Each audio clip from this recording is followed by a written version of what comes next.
Kembali lagi di channel Rekapin MM. Sebelum memulai, silahkan subscribe terlebih dahulu untuk membantu channel ini terus berkembang. Seol memukul kepala pemimpin Viper Blood. Dengan menutup mata, Seol pun masih bisa tepat mengenai kepala pemimpin itu. Yongchon bergumam, apa-apaan yang barusan tadi? Lalu Yongcheon berbicara kepada anak buahnya, jangan takut dan jangan ragu, kakek tua itu memakai seni iblis. Ada seorang pria menyerang dari belakang kakek Liu. Sambil berbicara, berani-beraninya kau masuk ke dalam formasi Viper Blood kami. Bahkan kau hanya seorang diri. Matilah bersama anak itu. Dan masih menutup mata, Seol En pun berhasil memukul tepat sasaran. Lalu kakek Liu bicara, Seol apakah kau masih menutup matamu? Seol pun menjawabnya, iya aku masih menutup mata.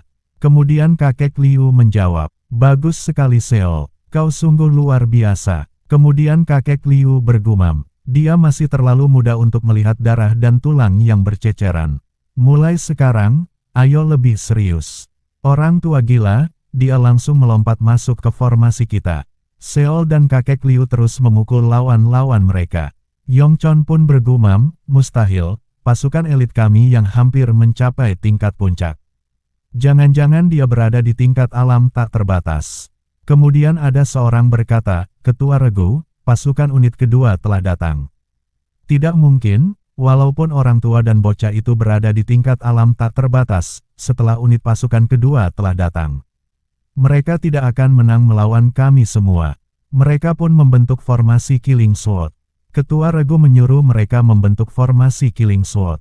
Kakek Liu pun mencurigai taktik mereka. Mereka semua mundur tetapi jumlah mereka bertambah. Kakek Leo berkata kalau formasi mereka mirip formasi mulut ular. Istri kepala botak bicara, kakek, tolong bawa Seol kabur, seberapa kuat pun Seol. Kau tidak boleh melawan mereka sambil menggendong cucumu. Kakek Liu menjawab jangan khawatirkan kami, karena kami tidak berniat meninggalkan kalian, dan menyelamatkan nyawa kami. Kemudian kakak Liu bergumam, Seol baik-baik saja, masalahnya adalah staminaku. Jika saja aku kelelahan, Seol akan dalam bahaya, walaupun aku membiarkan orang-orang ini kabur duluan. Tidak mungkin kami bisa menghentikan para bedebah itu mengejar mereka. Kepala Regu berbicara, tidak mengapa kalian semua kabur.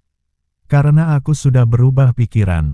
Aku akan memberikan kesempatan agar kalian semua bisa kabur, namun sepertinya bocah itu akan menjadi halangan besar kami ke depannya. Itulah mengapa Regu Killer kami akan melakukan apa saja untuk mencabut akar hama sebelum tumbuh. Kakek Liu pun begitu marah sekali dan bilang, apa yang kau ucapkan? Berani-beraninya kau berbicara seperti itu, dan ingin membunuh satu-satunya keturunanku yang tersisa. Kepala Regu pun tidak menggubris perkataan kakek Liu. Kemudian kakek berbicara kepada Seol. Mari kita praktekkan Unihilating Wind Spire kita bersama-sama. Seol menurut dengan kata-kata kakek Liu. Ketua Regu dengan sombongnya berkata, penggal kepala kakek tua itu, dan bunuh bocah sialan itu juga. Tapi dengan kekuatan yang dia miliki, kakek Liu dan Seol mengeluarkan Wind Spire sambaran api kepada mereka. Kepala Regu begitu kaget melihatnya, dia bergumam, anak buahku terbunuh seketika. Tetapi dia pasti menggunakan banyak kekuatan inti, sehingga dia menyuruh anak buahnya untuk menyerang kakek Liu dahulu. Serang orang tua itu terlebih dahulu, habisi kakek tua itu duluan, fokuskan serangan kalian padanya, begitulah perkataan kepala Regu kepada anak buahnya. Seol, jangan khawatirkan aku, sudah kuduga penguasaan Annihilating Wind Spire-ku yang baru 10% tidak bisa melawan musuh sebanyak ini. Seol bisa merasakan kekuatan bahkan dengan mata tertutup, tapi dia belum berpengalaman dalam bertarung. Jika dia terganggu karena mengkhawatirkanku, kita tidak akan tahu kapan akan diserang, jika terus begini. Kami akan dimangsa ular itu. Istri baik Giu pun sangat khawatir melihat kakek Liu dan Seol diserang terus oleh musuh. Tidak ada cara lain, Seol, bukalah matamu. Seol pun kemudian membuka matanya. Kemudian dari langit terlihat cahaya kuning bersinar terang. Ternyata itu merupakan orang-orang dari kepala hantu. Kepala Regu bergumam, mereka sudah di sini, pasti sudah banyak pasukan elit yang disergap, apa berarti mereka hanya bisa bertahan selama ini, baik Giu, ketua sekte dominating. Kemudian kepala botak, Baik Giu menyuruh anak buahnya untuk membantu mereka yang terluka. Kemudian kepala regu juga menyuruh anak buahnya buat formasi. Tak lama berselang, istri Baik Giu datang kepadanya, dia melihat istrinya terluka. Kemudian dengan marahnya Baik Giu berkata, "Siapa manusia brengsek yang menikam istriku? Siapapun itu, kupastikan mengoyakmu perlahan-lahan." Kemudian Seol berkata, Tuan itu yang melakukannya." Dia menunjukkan ke ketua regu. Seol membenarkan kalau yang melukai itu adalah ketua regu. Baik Giu langsung menyerang mereka, anak buah Yongchon membantu kepala regu. Baik Giu bicara sambil menyerang, "Berani-beraninya kalian menyerang keluargaku dan anggota sekteku. Akan aku belah wajah kalian dengan kedua tanganku, kalian semua, anggaplah kalian telah mati. Tidak akan ada satupun dari kalian yang akan keluar dari sekte dominating dengan selamat," tegas Baik Giu. Kakek Liu bergumam, "Jadi itulah alasan mereka memancing Baik Giu dan anggota sekte. Mereka sadar jika mereka menghadapinya secara langsung, mereka akan membuat pengorbanan yang terlalu besar buat mereka." Ini tidak perlu memperlihatkan kepada Seol pemandangan yang mengerikan ini. Dia pasti mengantuk karena menggunakan seluruh energinya lagi. Sudah kuduga dia memang masih kanak-kanak. Lalu istri Baik Giu berkata, "Terima kasih banyak kakek, Anda telah melindungi sekte dominating. Aku tidak akan melupakan bantuanmu ini seumur hidupku." Kakek menjawab, "Apa yang kau bicarakan? Aku hanya membalaskan kebaikan kalian, karena telah mau merawat kami di saat kami tidak tahu harus kemana. Cepat rawat lukamu itu." Kakek Liu pergi menuju ke kamarnya. Kakek menidurkan Seol. Karena terlihat kelelahan, kakek bicara, "Akhirnya aku bisa istirahat ditemani Seol." Kakek pun akhirnya tiduran dengan terlentang. Kemudian setelah selesai istirahat, kakek dan Baik Giu pun makan malam bersama. Lalu Baik Giu bicara, "Jika kau tidak ada kami pasti akan berada dalam masalah besar. Aku benar-benar tidak tahu cara membalas kebaikanmu." "Tidak, semuanya ini berkat kakak dan Seol." Lalu kakek Liu menjawab, "Semuanya kan saling menguntungkan, jadi jangan terlalu dipikirkan. Bagaimana dengan luka istrimu? Itu bukan masalah besar, aku juga khawatir dengan anakku, tapi tidak ada yang salah dengan mereka." Lalu kakek Liu bertanya, "Kemudian apakah yang akan kau lakukan sekarang?" Baik Giu menjawab, "Tentu saja, setelah kami merawat semua yang terluka, kami akan menyebut sekte Viper Blood." Dan memenggal kepala mereka. Hati-hati, alasan mereka menyerang terlebih dahulu, itu karena mereka tidak menyangka akan gagal. Mereka mungkin sudah menyiapkan rencana licik.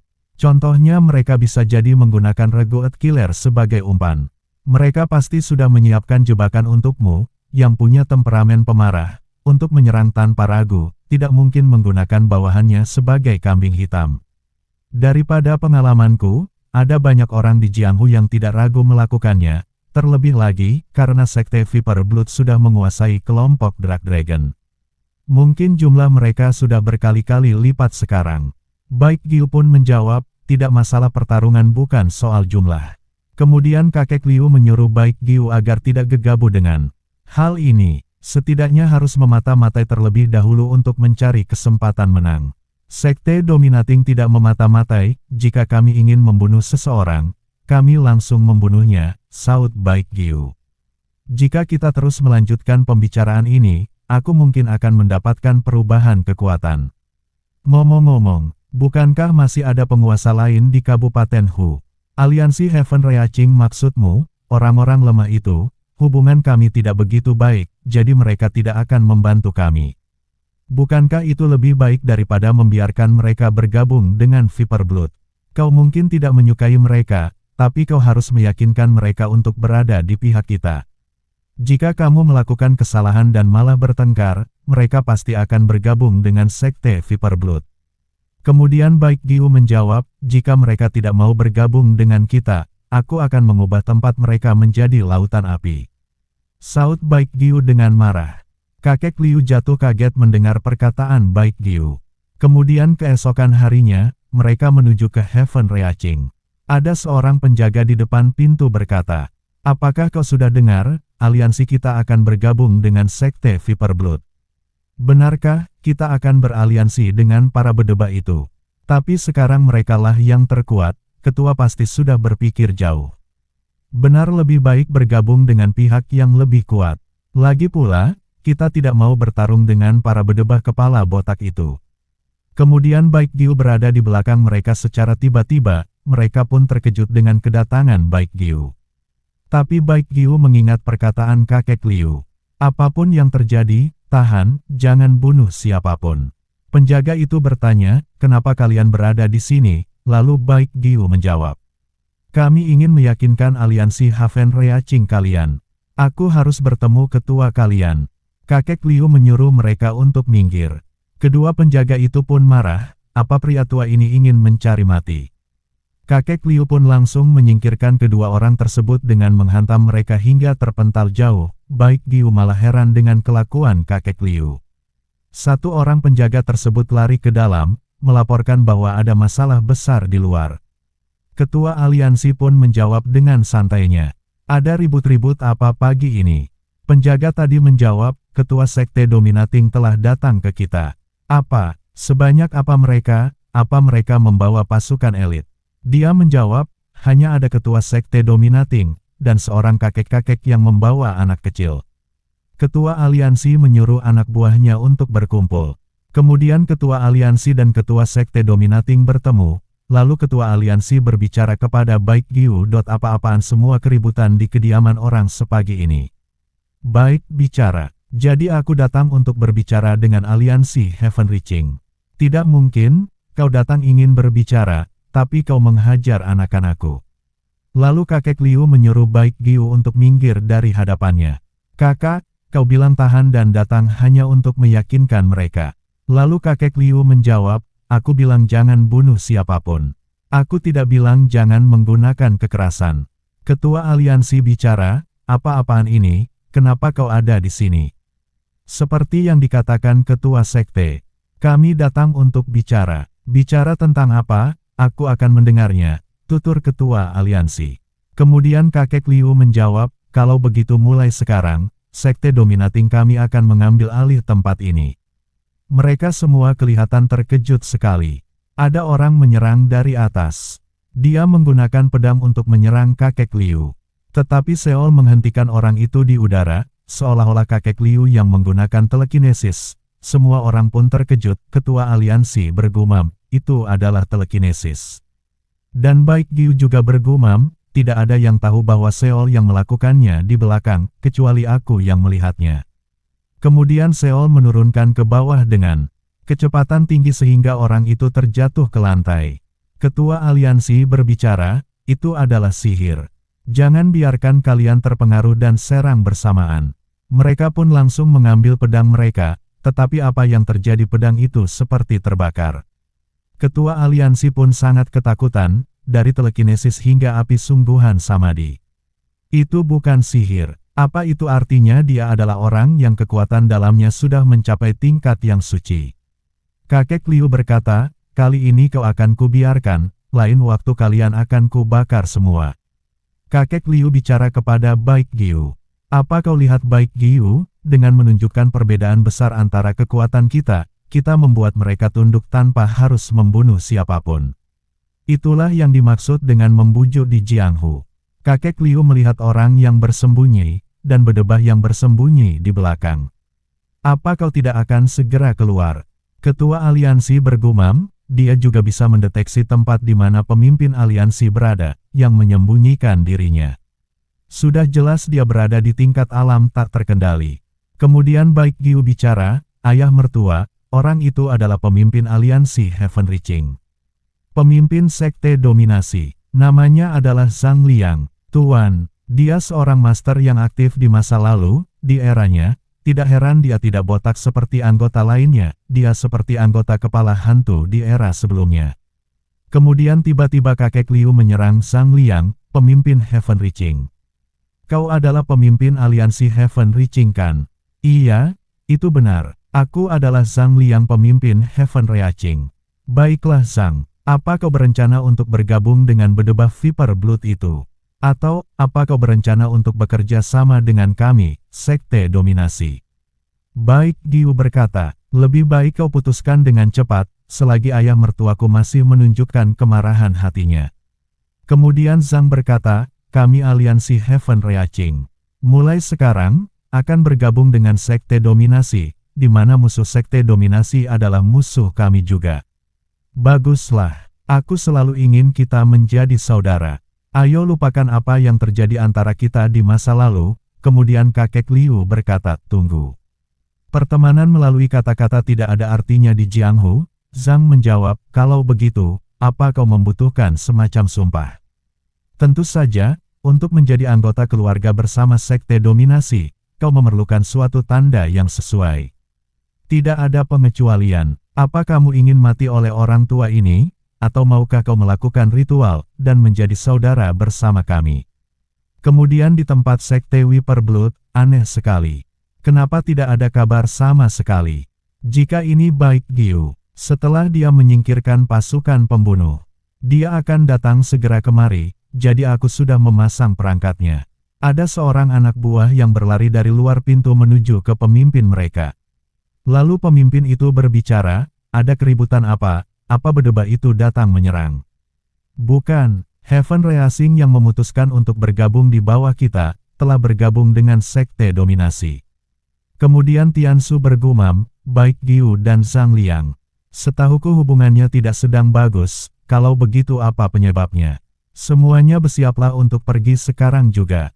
Baik Giu bukan tipe orang yang akan bernegosiasi, jadi dia pasti memaksa mereka dengan menyerang. Dan karena itulah kedua pihak mengalami kerusakan yang cukup besar. Kemudian bawahannya bicara, pemimpin sekte. Tunggu sebentar, ini adalah pesan yang dikirim tim pengintai yang berada di aliansi Heaven Reaching. Seperti yang kau bilang anggota berkepala botak dari Setia Dominasi sedang berkemah dan menguasai halaman aliansi Heaven Reaching. Itu bagus sekali, sesuai dugaanku, idiot baik Giu, itu artinya Sekte Dominasi pasti tidak ada siapapun. Biarkan kelompok Dark Dragon berpura-pura menyerang aliansi Heaven Reaching. Dan Sekte Dominasi yang menguasai tempat itu. Setelah melakukan taktik pengalihan ini, aku akan pergi mengambil alih markas Sekte Dominasi. Sekte Viper Blood kita pergi sekarang. Kemudian mereka pun pergi menuju ke lokasi Heaven Reaching. Mereka pun pergi dan menyerang keluarga baik Giu untuk dijadikan tawanan. Setelah mereka mencari orang-orang tersebut ternyata tidak ada satupun orang di dalam. Meskipun prajurit mereka menguasai aliansi Heaven Reaching, pasti ada pelayan dan penjaga yang ditempatkan di sini. Tiba-tiba pemimpin mereka diserang dari belakang, tapi dia sempat melihatnya. Ternyata yang menyerang tadi adalah baik Giu, pemimpin Sekte Viper Blood pun terkejut melihatnya. Bagaimana bisa kau ada di sini? Seperti seorang yang selalu membuat jebakan. Bagaimana rasanya masuk ke dalam jebakanku? Apa yang terjadi? Bukankah kau bilang orang-orang botak itu menguasai tempat aliansi Heaven Reaching? Ini adalah pesan dari Dark Dragon. Mereka bilang bahwa kepala botak yang ada di sana adalah anggota aliansi Heaven Reaching. Memangkas habis rambutnya. Pemimpin Viper Blood pun merasa tertipu. Dasar, kau gila. Kemudian dia bergumam, kita dalam masalah. Rencanaku tadinya ingin menyatukan 3 kekuatan dan menyerang Sekte Dominasi bersama-sama. Jika kita bertarung satu sama lain seperti ini, pada akhirnya pemenangnya ditentukan oleh kekuatan individu, sulit dipercaya, baik Giu bodoh itu yang membuat semua rencana ini, atau dia menerima bantuan dari orang yang berpengalaman yang tiba-tiba turun dari langit. Seol, lihat baik-baik, lihatlah paman kepala lembut itu, yang sedang melawan paman jahat itu akan menjadi pelajaran penting untukmu. Pemimpin Viper Blood Tiansu, mari kita akhiri hubungan buruk kita di sini, sekarang juga. Baiklah pemimpin Sekte Dominasi baik Giu. Pertarungan yang adil bukanlah kesukaanku, tetapi, aku tidak akan menghindarinya. Mereka pun memulai dengan pertarungan. Bersambung episode selanjutnya.